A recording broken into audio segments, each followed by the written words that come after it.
Cek. Iki piye? Streaming.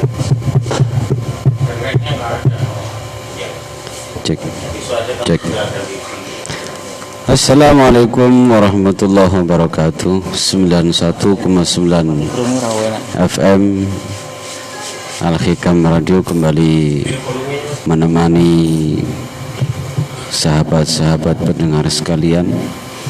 Pada malam hari ini sekitar 1 jam ke depan kita akan mendengarkan kajian kitab Akhlal Musamarah fi Hikayati Auliya'il Ashrah yang insya Allah akan disampaikan oleh Sekjen PCNU Kabupaten Kutai Timur, yaitu Bapak Ustadz Sismanto.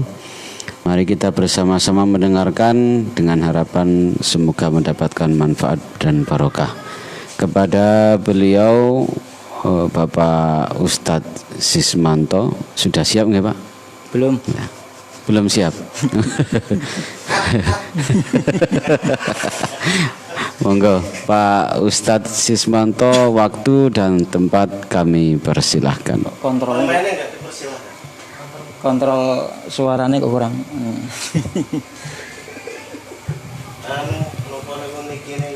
Oh, maaf. Baik. Assalamualaikum waalaikumsalam warahmatullahi wabarakatuh. Suaranya Pak Sismanto. Suaranya agak kurang sip ya. Oh iya, melu yo. Oke. Dengan menyebut nama Tuhan yang Maha Pengasih lagi Maha Penyayang. Assalamualaikum waalaikumsalam warahmatullahi wabarakatuh. Katanya mengucapkan salam itu dapat pahala, menjawab salam juga mendapatkan pahala. Maka saya ingin kedua-duanya. Di samping di samping mengucapkan salam dapat pahala, saya juga langsung menjawab salam.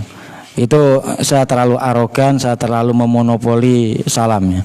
Sekarang kita berbagi agar saya juga mendapat, Bapak Ibu hadirin yang ada di rumah atau dimanapun berada, khususnya di radio pendengar 919 FM Al-Hikam, sehingga dapat berbagi antara saya dan Anda semuanya. Assalamualaikum warahmatullahi wabarakatuh. Bismillahirrahmanirrahim. Qala mu'allifu rahimallah nafa bihi fi darini amin ya rabbal alamin. Rabbi shrah li sadri wa yassir li amri wahlul 'uqdatam min lisani yafqahu qawli. Wa qul ja'al haqqu wa zaqal batil innal batila kana zahuqa. Wa nunazzilu minal qur'ani ma huwa shifaa'un wa rahmatul lil mu'minin wa la yaziduz zalimina illa khasara. Bapak-bapak dan hadirin pendengar semuanya dimanapun berada, barangkali kehadiran saya ditunggu-tunggu sejak dari tadi, sudah stay tune di sana, sudah memasang headset, ternyata yang ngaku-ngaku Ustadz belum hadir-hadir juga. Ini kebetulan tadi ketika mau saya akan berangkat, ternyata ada sahabat yang ingin saya berkunjung ke rumahnya, sehingga saya agak terlambat beberapa menit ya.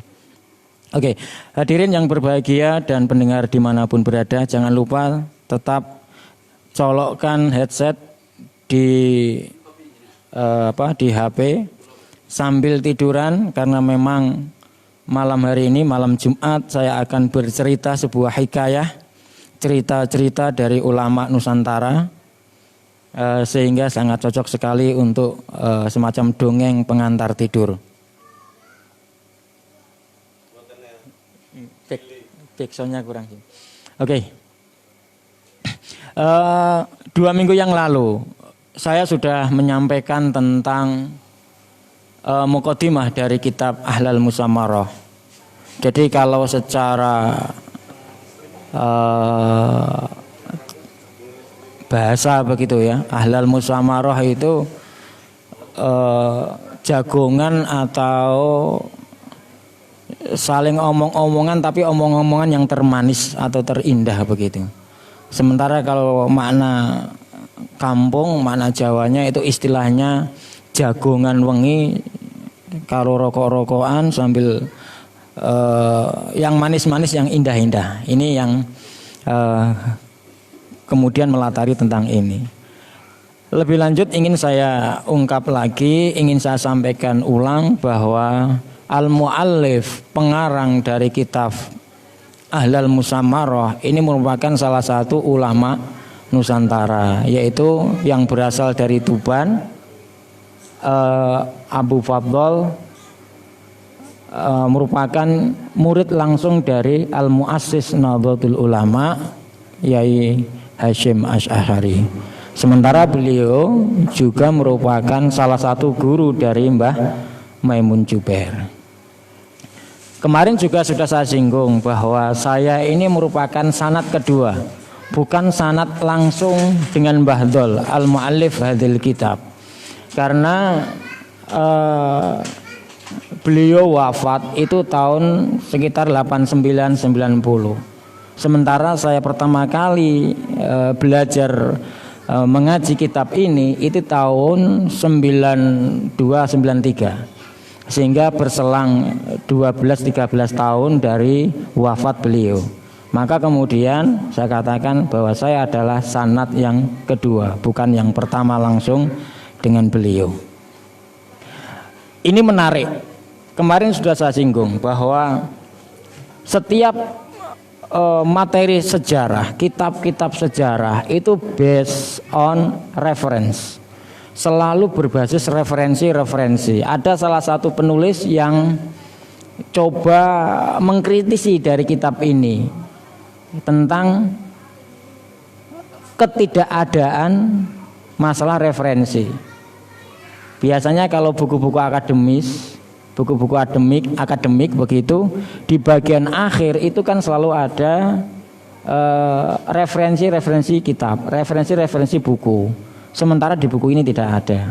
Maka kemudian coba kita akan bedah lebih lanjut seberapa kuat referensi dari kitab ini untuk mengungkap tentang cerita wali 10 yang ada di tanah Nusantara. Baik, saya akan membaca langsung kitab ini. Bismillahirrahmanirrahim. Kelawan nyebut asmane Allah Kang Moho Rahman dan Rahim. Hukiyah, diriwayatkan. Nah, pertama saja sudah ngomong diriwayatkan, diceritakan, dongeng. Wallahu a'lam bisihatihi.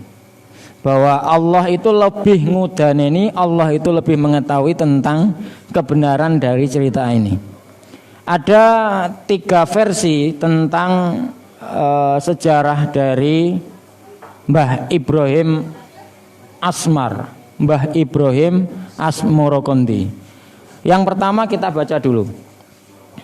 Anna Sayyidina Zainul Abidin, sesungguhnya Sayyidana Gusti kita, bendoro kita Zainal Abidin Ibnu Sayyidanal Husain bin Sayyidatinal Fatimah binti Rasulullah sallallahu alaihi wasallam, bahwa Sayyid Zainul Abidin putra dari Sayyid Husain. Husain ini putranya dari Mbak Fatimah, putranya Kanjeng Nabi Muhammad sallallahu alaihi wasallam. Ulidalahu waladun, melahirkan seorang anak, memiliki seorang anak, yuqalu lahu Zainul Adim. Jadi Zainal Abidin ini memiliki anak Zainul Adim. Wa wulida li Zainul Adim, wa wulida li Zainil Adim, dan memutrakan, memiliki anak bagi Zainul Adim, waladun, seorang anak, yuqalu lahu Zainul Kubra, wa wulida li Zainil Kubra, dan melahirkan li Zainil Kubra, waladun, seorang anak, yuqalu, diucapkan atau disebut, diberi nama lahu bagi anaknya Ibnul Kubro, Zainul Kubro, Zainul Husain, namanya Zainul Husain. Wa wulida li Zainul Husain, dan Zainul Husain melahirkan waladun, seorang anak, yuqalu lahu, yang dikatakan atau disebut anaknya itu tadi namanya Mahmudil Kubro, namanya Mahmud Al-Kubro. Wa wulida li Mahmud Al-Kubro, dan Mahmud Al-Kubro memiliki seorang anak, apa waladun, anak, yuqalu, diucapkan lahu bagi anaknya Mahmud Al-Kubro, namanya Jumadul Kubro, namanya Jumadul Kubro. Wis bingung sing ngrungokno, yang mendengarkan bingung, nyambung. Ini anaknya, ini anaknya, ini anaknya, ini. Yang paling enak kalau bicara tentang silsilah itu harus pakai bagan ya, lebih enak. Saya alhamdulillah itu sudah membuat bagan silsilah saya.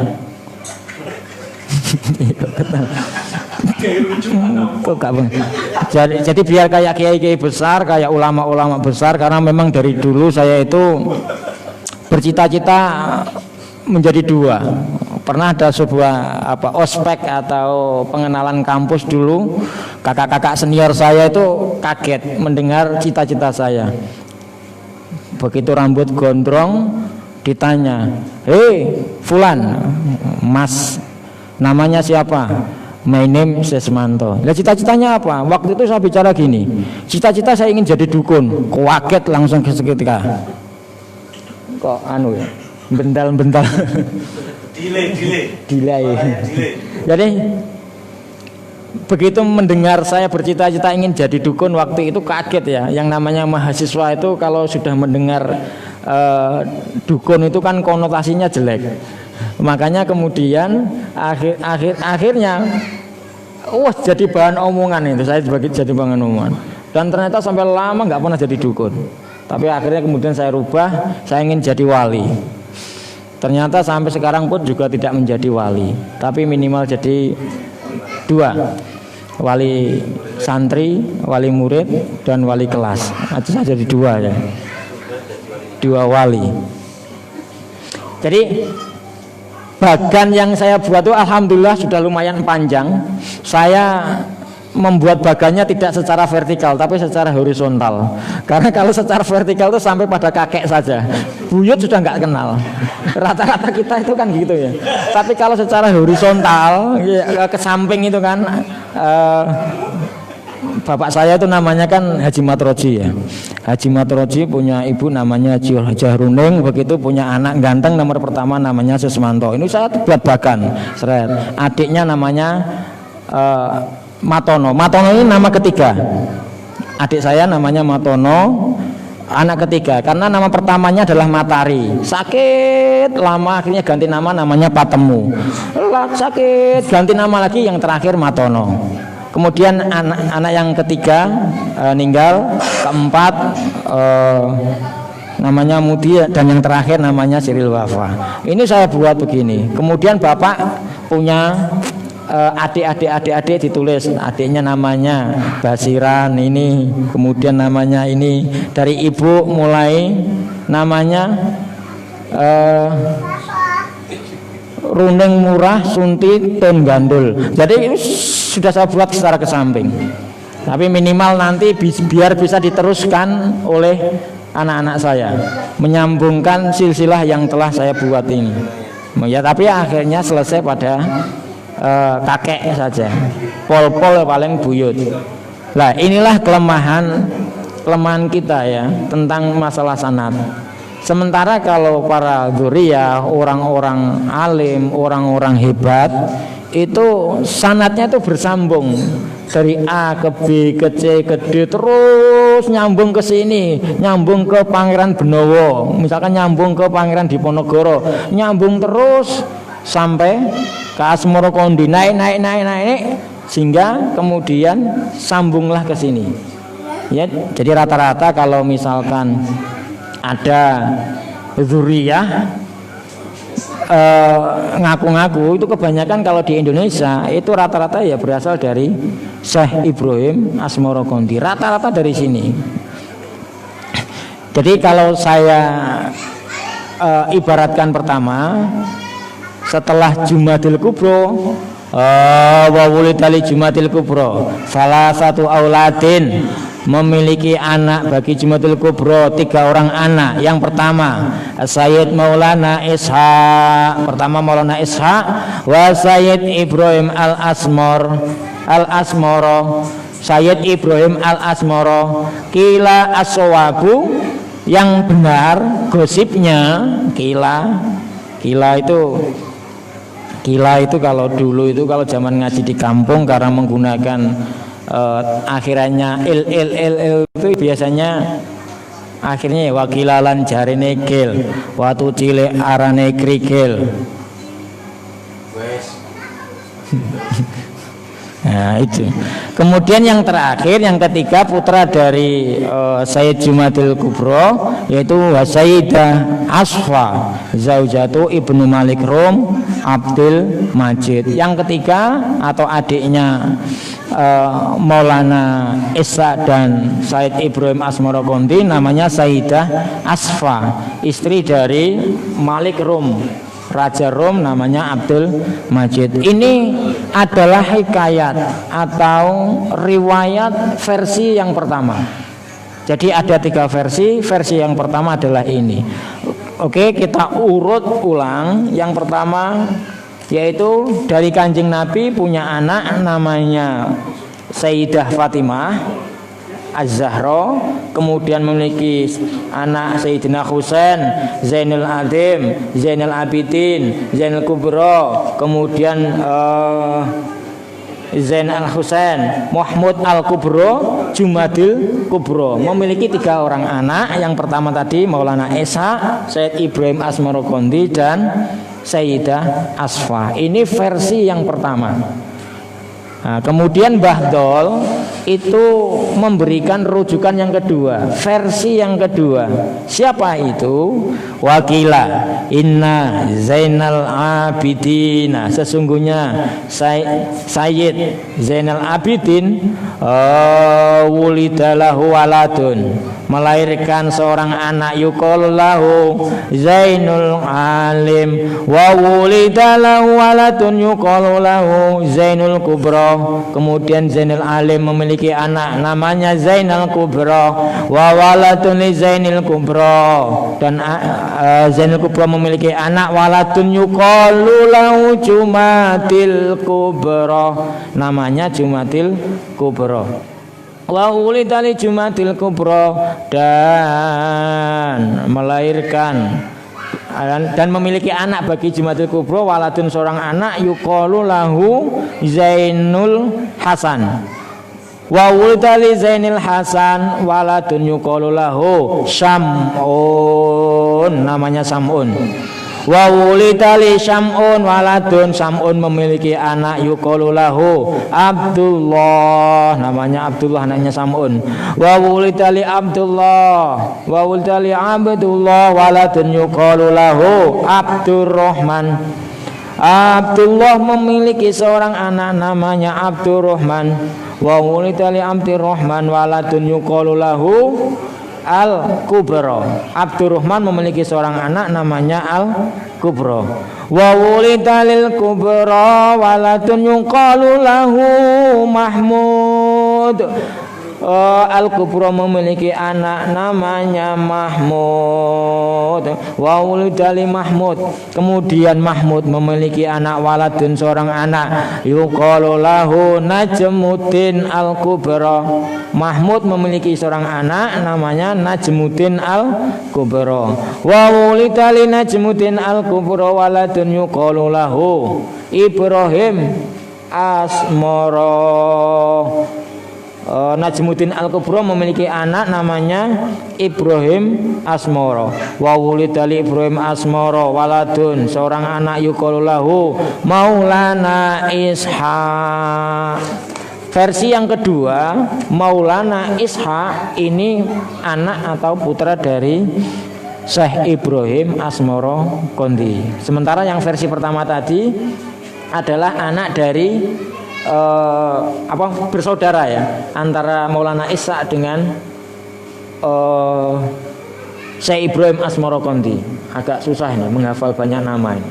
Belum menghafalkan geblake mbah atau tanggal meninggalnya mbah. Banyak sekali yang perlu dihafal. Ini versi kedua. Versi pertama tadi ada 7 tingkatan dari Kanjeng Nabi turun sampai kepada Sayyid Ibrahim Asmoro Kondi. Itu membutuhkan 7 tingkatan. 7 tingkatannya atau 7 generasi. Sementara kalau versi yang kedua, hikayat yang kedua, ini ada sekitar 15 generasi ya. Kalau saya ringkas, antara versi kedua ketiga hampir sama nanti. Yang pertama yaitu dari Kanjeng Nabi, memiliki anak Sayyidah Fatimah, memiliki anak Sayyidina Husain, kemudian Zainal Adim, Zainal Abidin, Zain Al-Hakam, Zainal Husain, Zain Al-Kabir, Najmuddin Al-Kabir, Sam'un, Astar, Abdullah, Abdurrahman, Mahmud Al-Akbar, Najmuddin Al-Akbar. Najmuddin Al-Akbar punya anak 3, Ibrahim Al-Asmoro Kondi, Maulana Ishaq dan Sayyidah Asfa. Nek ngapalkan gini kayak Kiai Said ya, hafal. Kalau Kiai Said hafal, dihafalkan Kiai Said. Memang modalnya itu. Sementara saya tidak perlu menghafal, cukup membaca saja. Kalau saya hafalkan nanti bisa jadi dicalonkan jadi ketua umum PBNU, nanti repot. Paling minimal ya calon ketua PJ gitu. Itu minimal. Tapi kalau sudah hafal urut-urutan kalau nggak hafal urut-urutan ya repot. Oke, sekarang yang versi yang ketiga. Itu 2 versi. Versi yang ketiga sebenarnya hampir sama, tidak berbeda jauh dengan versi yang kedua. Ada 15 generasi juga. Wakila Inna Zainal Abidin. Iso enak langsung ya. Suaranya langsung. Oh, dari atas. Kalau dari bawah begini suaranya bendal-bendal. Bendal-bendal ya, kayak bahasa orang Jember. Preng keretek godong gambel gempal. Mentek. Ini bendal-bendal. Sebentar ini saya tata dulu biar enak. Ternyata agak perlu dari atasnya. Oke. Sahabat pendengar radio Al-Hikam 91,9 FM, tetap stay tune. Kita akan membaca dengan versi yang ketiga. Jangan lupa pakai headset dan sambil tiduran. Mudah-mudahan ketiduran. Wakila Inna Zainal Abidin, sesungguhnya Sayyid Zainal Abidin wulidalahu waladun, memiliki seorang anak yuqalu lahu Zainal Hukmi. Wulidali Zainal Hukmi waladun yuqalu lahu Zainal Husain. Zainal Hukmi memiliki seorang anak namanya Zainal Husain. Wa wulidali Zainal Husain waladun yuqalu lahu Az-Zainul Kabir. Wa wulidali Zainal Kabir waladun yuqalu lahu Najmuddin Al-Kabir. Wa wulidali Najmuddin Al-Kabir waladun yuqalu lahu Syam'un. Wa wulidali Syam'un, dan Syam'un memiliki anak waladun seorang anak yuqalu Astar. Wa wulidali Astar waladun yuqalu lahu Abdullah. Astar memiliki seorang anak namanya Abdullah. Wa wulidali Abdullah waladun yuqalu lahu Abdurrahman. Abdullah memiliki seorang anak namanya Abdurrahman. Wa wulidali Abdurrahman waladun yuqalu lahu Mahmudil Akbar. Wa wulidali Mahmudil Akbar waladun yuqalu Najmuddin Mahmud Al-Akbar memiliki seorang anak namanya Najmuddin Al-Akbar. Wa wulida li Najmuddin Al-Akbar salah satu auladin Sayyidah Ibrahim Al-Asmara wa Maulana Ishaq wa Sayyidah Asfa. Kemudian Najmuddin Al-Akbar memiliki 3 orang anak namanya Sayyidina Ibrahim Al-Asmara Kondi, Maulana Ishaq dan Sayyidah Asfa. Wa di riwayah wa ini ikhtalafat natayaqana anna Ibrahim Al-Asmara min dzurriyyati Rasulillahi sallallahu alaihi wasallam. Suara yang di sini agak telat ya, makanya saya bingung. Jadi pada prinsipnya dari berbagai versi generasi atau riwayat-riwayat ini pada prinsipnya adalah bahwa Sayyid Ibrahim Asmara Kondi merupakan dzurriyyah dari Kanjeng Nabi Muhammad sallallahu alaihi wasallam.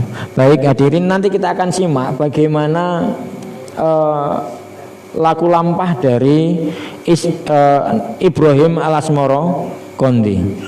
Kita akan masuk ya, cerita demi cerita dari kitab yang disajikan dalam kitab ini. Hukiyah, kita langsung masuk ke cerita saja. Itu tadi sebuah cerita atau versi-versi masing-masing orang. Makanya ketika seseorang itu kan selalu dikatakan begini, ketika ingin dikenal itu kan, atau gini, bahasa yang sering muncul di kalangan kita, golek jeneng se bareku lagi oleh jeneng. Carilah nama dulu baru kemudian mendapatkan jeneng. Jadi membangun reputasi ini yang sangat berat, sangat susah. Jadi kalau seseorang ingin mendapatkan kemuliaan ilmu, seseorang ingin mendapatkan kelimpahan barokah dari ilmu yang dimilikinya, itu minimal dia harus membangun reputasi nama. Ini penting. Makanya golek jeneng, ojo golek jeneng. Nama dicari terlebih dahulu. Makanya ketika nama itu sudah terbangun secara bagus, secara baik, maka kemudian jenang-jenang itu akan datang bermunculan. Tapi ya jangan kemudian berpikir niatnya mencari jenang. Ya karena kita akan ngomongnya syariat ya, jadi ya saya ngomongnya begini ya bloko, tapi aslinya ya golek jenang juga aslinya. Makanya sebelum kemudian menyampaikan riwayat dari Mbah Ibrahim Asmara Kondi, bagaimana laku lampahnya di beberapa tempat, kemudian mensyiarkan agama Islam, maka disampaikan terlebih dahulu who is Mbah Ibrahim Asmara Kondi. Siapa itu Mbah Ibrahim Asmara Kondi? Makanya pertama yang dilakukan setelah membaca bismillah, hamdalah dan sholawat dalam mukadimahnya, Mbah Dzul Asnori At-Tubani ini kemudian membacakan atau menuliskan riwayat tentang Mbah Ibrahim Asmara Kondi dan Maulana Ishaq. Oke, kita akan masuk ke Mbah Ibrahim Asmara Kondi. Bismillahirrahmanirrahim. Wa hukiya dan diceritakan annahu lama balagha Sayyidah Ibrahim Al-Asmara asyuddahu. Ketika Sayyid Ibrahim Asmara Kondi sudah dewasa, asyuddahu, ya sudah dewasa begitu, saha fil ardi hatta wasala ila baladin yuqalu lahu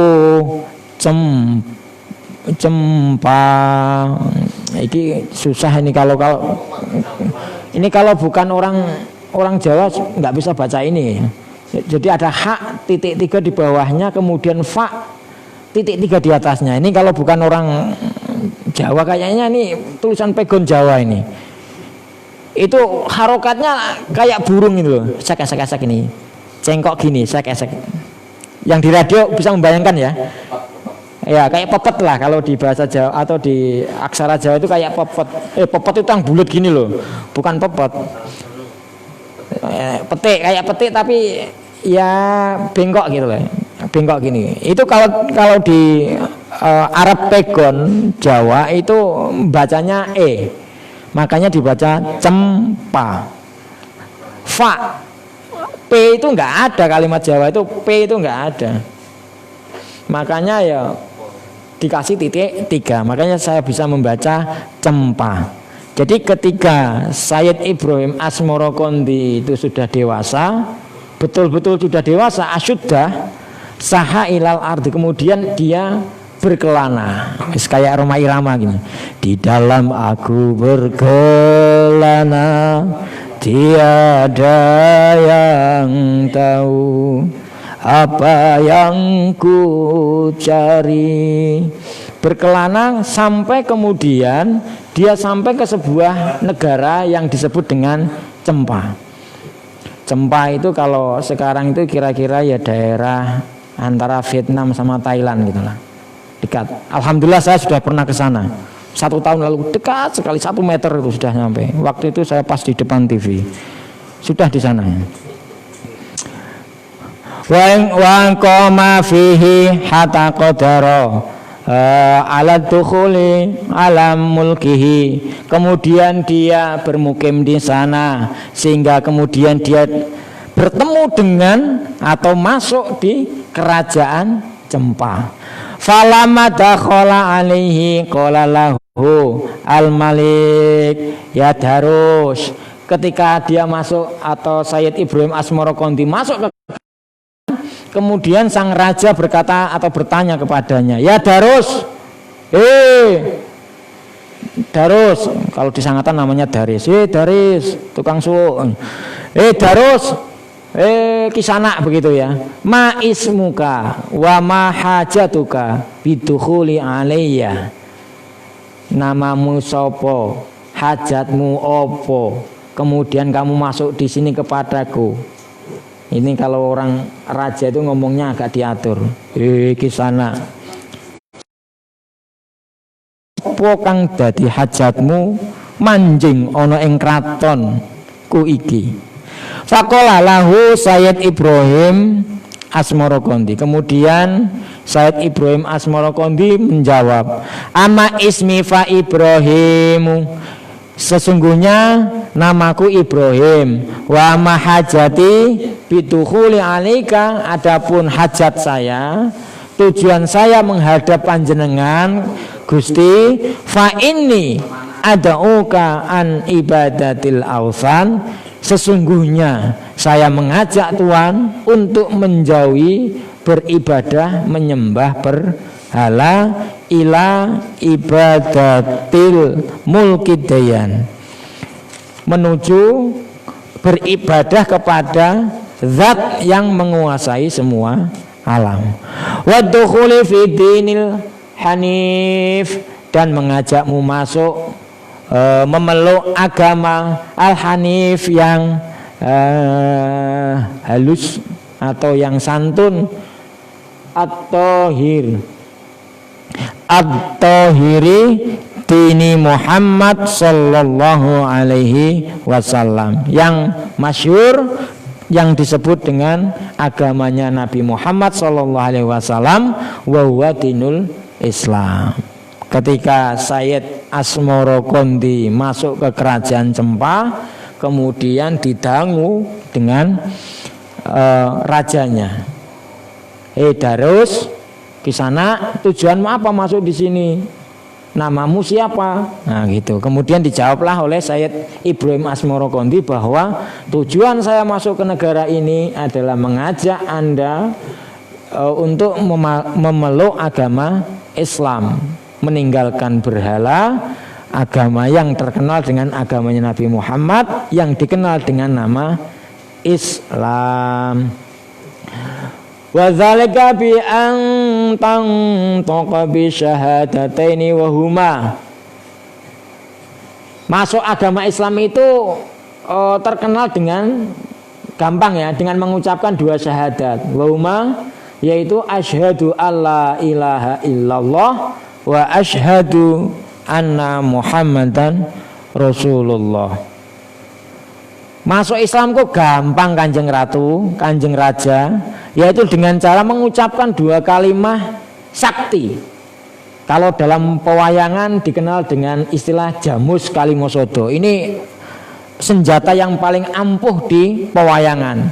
Godo besi kuningnya miliknya minyak jinggo kalah. Pasopatinya panahnya Arjuna kalah. Godonya Bisma kalah dengan senjata yang paling sakti di dunia pewayangan, yaitu jamus kalimo sodo yang dikenal dengan 2 kalimat syahadat. Ini dulu yang namanya mbah atau para wali-wali dulu kita mengubah istilah syahadatan dengan istilah jamus kalimo sodo, menyesuaikan dengan bahasa setempat atau adat istiadat di lokal. Nah, inilah menariknya. Nanti akan kita kupas bagaimana keturunan-keturunan dari Maulana Ishaq dan Asmoro Kondi masuk ke Nusantara melakukan penetrasi sehingga negara kita atau telatah yang kita tempati ini bisa mayoritas memeluk agama Islam. Jadi Kanjeng Ratu, Kanjeng Raja Jempo untuk masuk Islam sekali lagi yaitu mudah, yaitu hanya dengan mengucapkan 2 kalimat syahadat. Bunyinya adalah asyhadu alla ilaha illallah. Saya bersaksi bahwa tiada ada Tuhan yang hak disembah itu wujud illallah kecuali Allah, wa anna Muhammadan dan sesungguhnya Kanjeng Nabi Muhammad itu Rasulullah utusan Allah. Sama seperti para suker-suker, sama seperti para jambir-jambir, para roki-roki, tukang-tukang suwo, itu kalau pengen mudah mengeluarkan lelembut atau mengeluarkan penyakit-penyakit itu apabila bisa diajak komunikasi, itu syahadatkan dulu ya. Jadi kalau sudah disyahadatkan itu gampang, karena makhluk astral itu paling mudah kita sugesti. Ayo syahadat, asyhadu. Nah, karena begitu sudah syahadat gampang, suruh keluar sendiri mau. Itu cirinya. Jadi nggak usah manggil tukang-tukang suwo atau tukang-tukang ru'yah. Yang penting syahadatkan dulu. Tapi biasanya kurang tatak ya kalau menghadapi orang yang kesurupan, orang yang jerit-jerit, ini kemudian frontal, itu akhirnya nggak tatak sehingga bingung terlebih dulu, panik dulu sehingga tidak bisa komunikasi apalagi mengajak bersyahadat. Jadi kemudian fajabahu, kemudian menjawab sapa al-maliku raja tadi wanatoko bisyahadataini wa taba'ahu fil Islam sapa ahluhu min auladihi wa azwajihi wa aqribaihi wa jami ahli baladihi. Kemudian setelah disampaikan tentang bahwa Islam itu adalah sesuatu yang indah, agamanya Kanjeng Nabi Muhammad, agamanya Islam yang terkenal dengan Islam begitu. Kemudian raja mengucapkan 2 kalimat syahadat, masuk Islam. Cempa ini langsung masuk Islam. Tidak hanya raja ya yang masuk Islam, kemudian diikuti oleh para keluarganya, anak-anaknya, istri-istrinya dan kerabat-kerabatnya, bahkan sampai seluruh rakyat Cempa memeluk agama Islam. Lagi-lagi kalau saya praktekkan ke demit, ke lelembut tadi, setelah syahadat berilah nikmatnya Islam. Inna dina indallahil Islam. Sesungguhnya agama yang hak itu agama Islam. Ditambah lagi surat Allahu nur samawati wal ard, Allahu nur samawati wal ard. Cahaya langsung tersugesti dia melihat cahaya keindahan Islam sehingga kemudian oh iya Islam itu benar. Akhirnya tuk keluar sendiri. Jadi Cempa langsung masuk Islam semua ini. Wa amaro Dan kemudian raja memerintahkan bikasri jamil asnam untuk menghancurkan semua berhala-berhala patung-patung. Wabana masjidan, dan membangun masjid lil ibadati, untuk ibadah. Wa qarraba sayyidana Ibrahim wa hibbahu hubban syadida, karena dekat dengan Sayyid Ibrahim tadi membuatnya menjadi senang, bergembira, bungah dan bahagia. Wa kana lahu, kita akan cerita lanjut bagaimana silsilah dari Raja Cempo ya. Wa kana lahu, dan bagi Raja Cempa tadi salah satu auladin, memiliki 3 orang anak. Yang pertama al-malikatu, mertoning Rom, ratu mertoning Rom, zaujata al-maliku Brawijaya, istri dari Brawijaya al-Budi yang beragama Buddha, maliki jaziratil Jawa, yang menjadi raja di tanah atau jazirah Jawa. Jadi anak dari siapa tadi, Raja Cempa memiliki 3 orang anak. Salah satunya ini dinikahi oleh Prabu Brawijaya yang beragama Buddha, yang memerintah di daerah Jawa. Namanya adalah Mertoningrum. Kemudian wasaidatu Condrowulan Waraden Cengkoro, wawa, adapun Raden Cengkoro al-qaim bil amri ba'da wafati abihi. Raden Cengkoro ini kemudian menjadi raja ya, setelah wafatnya bapaknya. Jadi kayak putra mahkota lah, begitulah ya Raden Cengkoro. Fazawaja al-maliku sayyida Ibrahim, kemudian menikahkan sapa al-maliku raja tadi As-Sayyidah Ibrahim al-Asmoro bi ibnatihi, dengan anak perempuannya allati ismuha Condrowulan. Sementara Condrowulan anak dari raja itu dinikahkan dengan Said Ibrahim Asmoro Kondi.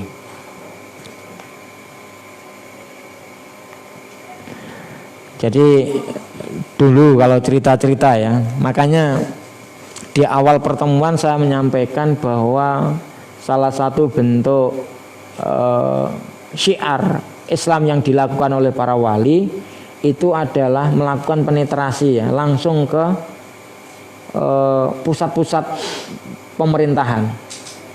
Setelah contoh kayak Cempa ini langsung ke rajanya, langsung didakwai, kemudian dapat anaknya yaitu Condrowulan. Kemudian ada juga Maulana Ishak, nanti itu dia akan menikahi Dewi Sekardadu, putra dari Raja Belambangan. Itu juga kemudian dinikahkan, tapi kemudian akhirnya diusir. Dari situ nanti lahir kepada Raden Paku ya, atau Sunan Giri dan seterusnya. Agak susah mewapalkan sejarah ini. Dikira ini kita kok gampang. Ini tadi agak membaca dulu. Kalau nggak membaca dulu ya kayak kutu. Setelah dinikahkan siapa tadi, Asmoro Kondi, dengan salah satu anaknya yang namanya Condrowulan, wa ahab batu hubban syadidan wa ta'atihi ta'atan kamilatan ma annaha muti'atun lillahi ta'ala datu jamalin bari'in wa datu amwalin katsiratin wa wulidalau minha salah satu auladin. Kemudian Dewi Condrowulan bersama Said Ibrahim Asmoro Kondi ini pokoknya hidup bahagia lah. Yes, ya meskipun nggak bergelimang harta itu ya gegaran ning wong ngakrami, dudu bondo, dudu rupa, amung ati pawitane.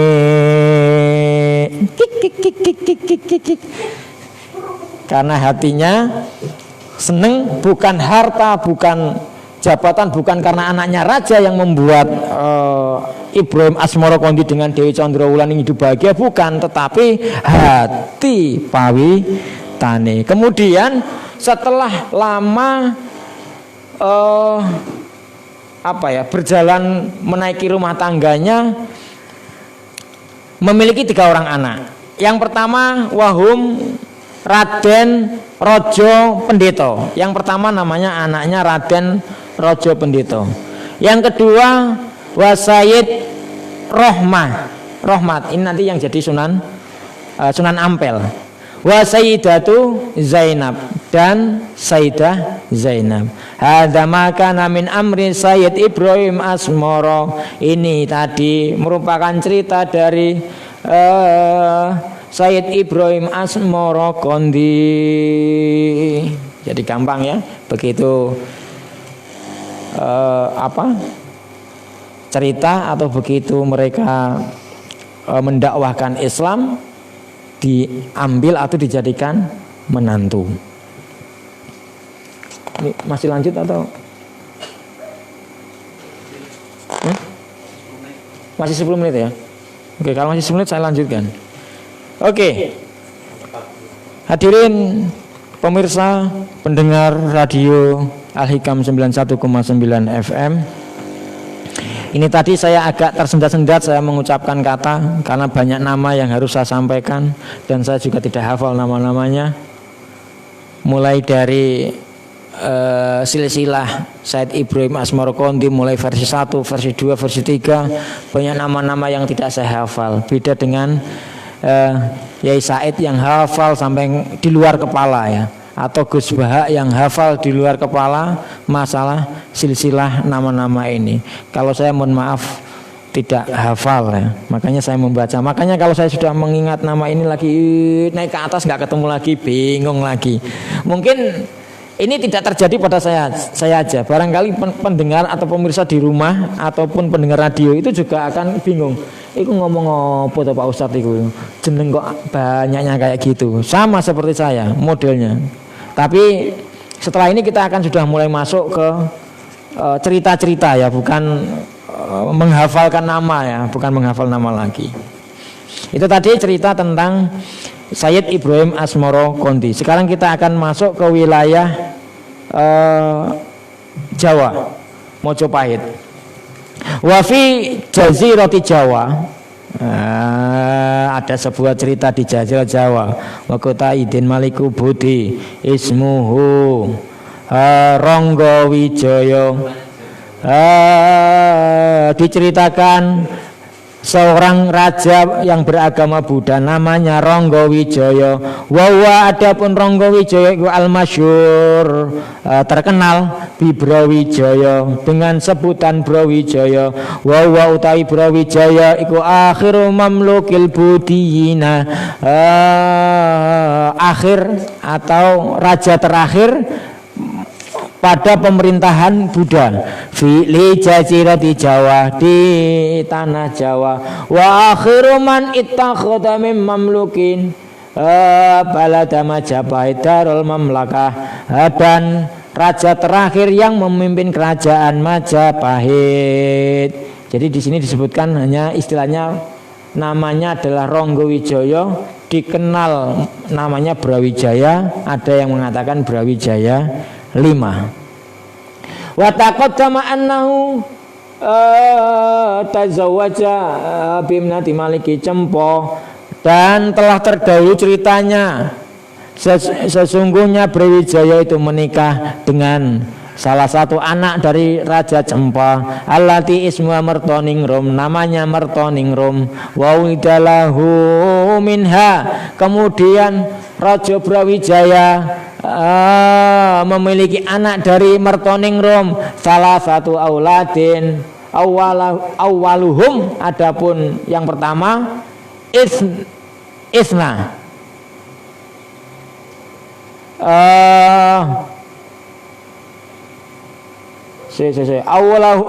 awaluhum Isna ismuha putra Edi, waya zaujatu waziru Daya Ningrat.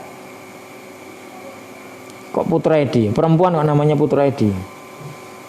Wafani. Jadi punya 3 anak. Yang pertama itu cewek, namanya Putra Adi, istri dari Patih Dono Ningrat. Jenenge Putra Edi ya. Segitulah tulisannya begitu ya. Terus gimana lagi? Wafani, dan yang kedua namanya Lembu Peteng. Wakana Amiron fi Madura. Anak yang kedua namanya Lembu Peteng, menjadi raja kecil di daerah Madura. Wasalisu Raden Gugur. Yang ketiga namanya Raden Gugur. Walam yatawalla wilayatu khina idin balkana mustagilan bi khidmati abihi wa anayatihi ala umuri mamlakah. Jadi yang ketiga namanya Raden Gugur. Ini tidak diketahui di mana dia memerintah, tetapi dia mustagilon, dia itu sibuk atau berkhidmah di kerajaan Majapahit hingga dia meninggalnya nanti. Jadi nanti Raden Gugur ini nanti akan berperang melawan pasukan Demak dan meninggal, makanya dikenal dengan namanya istilahnya Raden Gugur. Ada tiga orang, 1 cewek, yang 2 cowok. Yang cewek tadi namanya Putra Edi. Ini yang mari bingung, cewek namanya Putra Edi. Kemudian yang kedua Lembu Peteng. Jadi begini, Brawijaya itu memiliki istri yang lumayan banyak lah. Hampir yang dicita-citakan orang memiliki istri banyak, tetapi tidak kesampaian. Ada sekitar 100-an ya, wakilah ada sekitar 100-an.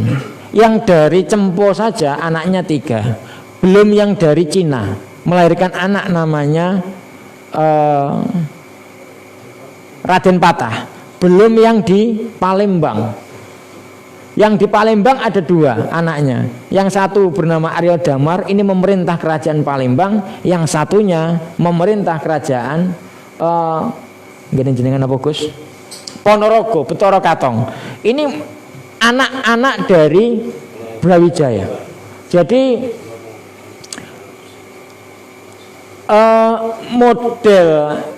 model pemerintahan dari Brawijaya terakhir ini meletakkan nama-nama anak-anaknya atau menantu-menantunya di wilayah-wilayah untuk memerintah di kerajaan-kerajaan kecil di bawah kerajaan Majapahit. Jadi agak menarik ya model pemerintahan seperti ini. Jadi membentuk dinasti-dinasti yang yang kekerabatan lah, sehingga hampir dipastikan negara-negara kecil ini tidak akan memberontak kerajaan besarnya karena memang masih ada hubungan darah.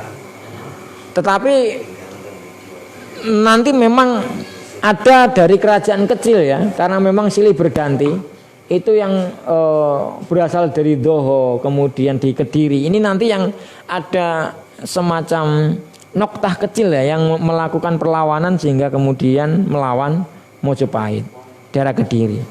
Jadi ini cerita ringkas atau sedikit tentang Brawijaya yang memiliki